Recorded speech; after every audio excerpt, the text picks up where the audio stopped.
Сәлеметсіздер ме, құрметті оқушылар? Физика пәні 9 сынып пән мұғалімі Алтаева Гүлфархат Хамировна. Сабақтың тақырыбы дыбыс, дыбыстың сипаттамалары, акустикалық резонанс, жаңғырық. Оқу мақсаттары: дыбыстың пайда болу және таралу шарттарын атау, дыбыс сипаттамаларын, дыбыс толқындарының жиілігі және амплитудасымен сәйкестендіру, резонанстың пайда болу шарттарын атау және оны қолданылуына мысалдар келтіру, жаңғырықтың пайда болу табиғатын және оны қолдану әдістерін сипаттау, табиғатта және техникада ультрадыбыс пен инфрадыбысты қолдануға мысалдар келтіру. Оқу жоспары: дыбыс механикалық толқын, дыбыстың таралуы, дыбыс толқынының әртүрлі ортадағы жылдамдығы, дыбыстың қаттылығы, дыбыс биіктігі, акустикалық резонанс, жаңғырық, реверберация, эхолокация. Дыбыс механикалық толқын. Біз түрлі дыбыстар әлемінде өмір сүреміз. Олар қатты немесе ақырын, қысқа немесе ұзақ мерзімді болуы мүмкін. Серпінді ортада қозғалатын кез келген дене дыбыс көзі бола алады. Адамның құлағы ортадағы белгілі бір жиіліктердегі тербелістерге сезімтал. Адам жиілігі 16-дан 20 мың герц аралығындағы сигналдарды естиді. Дыбыс есту мүшелері қабылдайтын, серпінді ортада таралатын механикалық толқын. Газдар мен сұйықтардағы дыбыс толқындары бойлық толқындар. Себебі олар ортаның сығылу, созылу деформациясынан туындайды. Дыбыс толқындары вакуумда таралмайды. Физиканың дыбыс толқындарын қарастыратын бөлімі акустика, грек тілінен аударғанда дыбыстық, ал толқындар акустикалық толқындар деп аталады. Дыбыстың таралуы. Дыбыс толқынның әртүрлі ортадағы жылдамдығы. Өздеріңіз көріп отырғандай, әртүрлі орталардың дыбыс жылдамдықтары әртүрлі мәндеріндегі және әртүрлі орталар үшін температураның бірдей мәніндегі дыбыс жылдамдықтары берілген. Мысалы, ауадағы дыбыс 0 градус температурада секундына 331,5 метрге таралса, судағы дыбыс 0 градус температурада 1407 метрге таралады екен. Ал қатты денелерде мыста дыбыс 15 градус температурада 3500 метрге таралады екен. Дыбыстың қаттылығы. Дыбыс өзімен бірге энергия тасымалдайтын толқын. Біз дыбыс көзінен қаншалықты алыс тұрсақ, тербелмелі қозғалыс тасымалдайтын энергия құлақ жарғағына соншалықты аз жетеді. Дыбыс интенсивтілігі толқынның энергетикалық сипаттамасы. Ол 1 секунд ішінде толқынның таралу бағытына перпендикуляр, бірлік аудан арқылы дыбыс толқынның қандай энергия мөлшері өтетінін көрсетеді. Дыбыстың қаттылық деңгейі интенсивтілікке тәуелді. Толқын көзі болып табылатын тербелістегі дененің энергиясы оның тербеліс амплитудасына тәуелді. Тербеліс амплитудасы неғұрлым көп болса, дыбыс соғұрлым қатты естіледі. Адамның құлағы амплитудасы 10-9 дәрежесінде сантиметрге жуық ауа тербелістеріне сезімтал.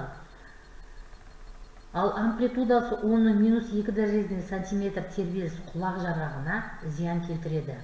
Дыбыстың қаттылық деңгейі бел немесе децибелмен өлшенеді. Дыбыс қаттылығының өлшем бірлігі америкалық ғалым бел құрметіне аталған. Дыбыс биіктігі. Дыбыстың биіктігі арқылы біз масаның ұшуын шыбынның ұшуынан, баланың дауысын ересек адамның дауысынан ажыратамыз. Дыбыстар тон биіктігі арқылы ерекшеленеді. Тон биіктігі дыбыс көзінің тербеліс жиілігімен анықталады.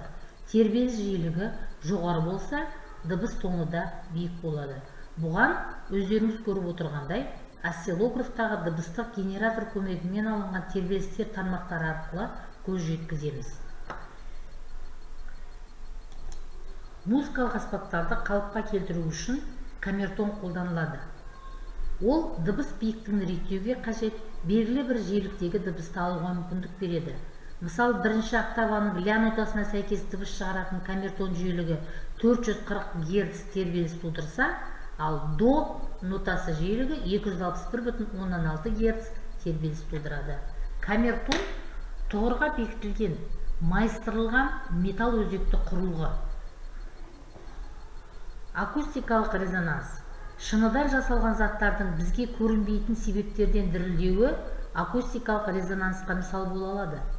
Мысалы, опера әншілерінің жоғары ноталардағы жауап ретінде хрусталь аспа шамдардың сырғалары дірілдеп, жұқа шыны бокалдар сыңғырлайды.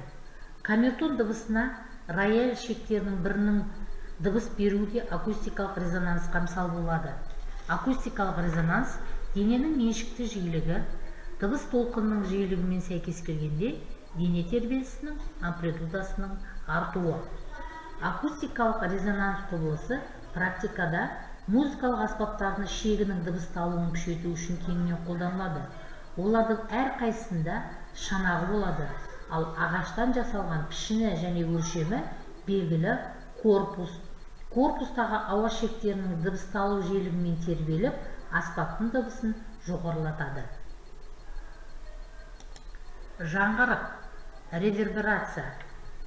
Қандай да бір кедергі кездесіп, шағылған өз даусымызды дыбысын жаңғырық деп атаймыз. Жаңғырық бақылаушы адамның кедергіден шағылған дыбысты қабылдау құбылысы. Егер жаңғырық дыбыс көзінен 0,1 секундтан артық уақытта қайтып келсе, ол жеке дыбыс ретінде қабылданады. Дыбыстарды бөлетін уақыт аралығының бұдан аз мәнінде олар ұзақ бір дыбыс ретінде қабылданады. Шағылудың әсерінен болатын дыбыс ұзақтығының артуын реверберация деп атаймыз. Мысалы, 0,1 секунд ішінде дыбыс, яғни 34 метрді жүріп өтеді екен.